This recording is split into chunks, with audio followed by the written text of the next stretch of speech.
Yenə də mən Sonar Farm şirkətindən danışacağam.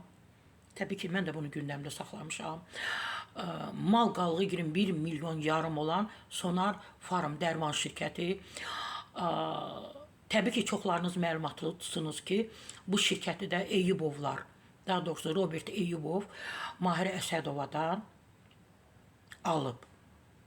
Yəni Mahirə xanım Əsədova axşam yatıb, səhər durub görüb ki, artıq Sonar Farm dərman şirkəti onun deyil. Təbii ki, indi burada mən bəzi məqamları izləyirəm, onlarla bağlı, nə bilim, baxıram bir yerdə deyir 2 milyon, bir yerdə 3 milyon, bir yerdə 4 milyon qiyməti dəyəri olan hansısa şirkəti, hansısa bir evi, nə bilim, hansısa obyekti əldə ediblər. Mahirə Əsədovanın şirkətinin mal qalığı 21 milyon yarımdır. 21 milyon yarımdır. Bu şirkəti məhz Mahirə Əsədova təsis edib. Yəni bu şirkəti yaratmaq bir qadın üçün təbii ki, çox çətindir, amma Mahirə Əsədova bunu bacarıb və onun şəriki olub. Elnur İskəndərov. İndi təbii ki, onun mən dəqiqliklə bilmirəm, onun tutulması nəyə görə, hansı səbəbə, amma hal-hazırda bir ilə yaxındadır, həbsdədir və bu şirkəti almaq üçün Mahirə Əsədova yox, Elnur İskəndərova müraciət ediblər. Tez-tez mütəmadi olaraq Robert Eyyubovun vəkili Əziz Qəmbərli mütəmadi olaraq gedib, gəlib həbsxanaya, gedib gəlib və şirkəti imza attırıb. Şirkəti Elnur İskəndərovdan alıb. Elnur İskəndərova 300 min manat aziyinlə pul ödənilib. Bu pul da təbii ki, Sonar Farm şirkətinin bütçəsindən götürülüb, ona ödənilib. Təbii ki, təzyiqlər olub, təhdidlər olub. Elnur İskəndərov belə asadca şirkəti kiməsə bağışlaya bilməz. 21 milyon yarım mal qalığı olan bir şirkəti necə 300 min manata satmaq olar?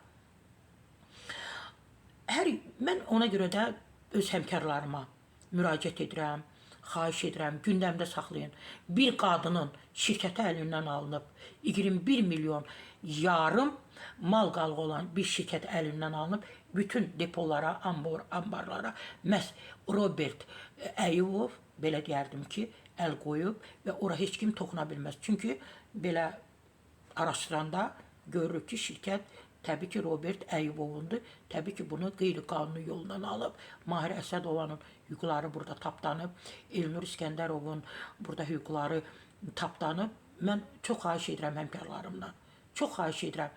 Mahirə Əsədovanınla bağlı bəzi siz də paylaşımlar edin, münasibət bildirin. Bir Azərbaycan qadınıdır. Yəni, bu qadın Robert Eyyubovun ovu olub. Qurbanı olub. Bəli, Mahirə Əsədova Robert Eyyubovun qurbanı olub. O qurbanı bax beləcə şirkətini əlindən alıb.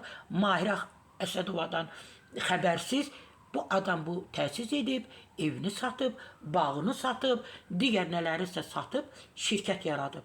Robert Eyyubov da gəlib şirkəti bu xanımın əlindən alıb. Ola bilsin, bəzi yerlərdə birdən ola bilər soyadları mən dəyişik sala bilərəm yerini, üzr istəyirəm buna görə də. Və mən düşünürəm ki, Robert Eyyubov, sən bu şirkəti təcili, tezliklə Mahirə Əsədovaya qaytarmalısan. Və mən təbii ki, düşünürəm ki, bizim Mehriban xanım, birinci xanım, bizim vitse-prezidentimiz daima qadınlara öz dəstəyini göstərib, qadınlarımızın yanında olub. Mən düşünürəm ki, mütləq Mahirə Əsədovla da bağlı hansısa Robertə qarşı nələrsə ediləcək ki, bu şirkət geri qaytarılsın. Məhz Sonar Farm şirkəti.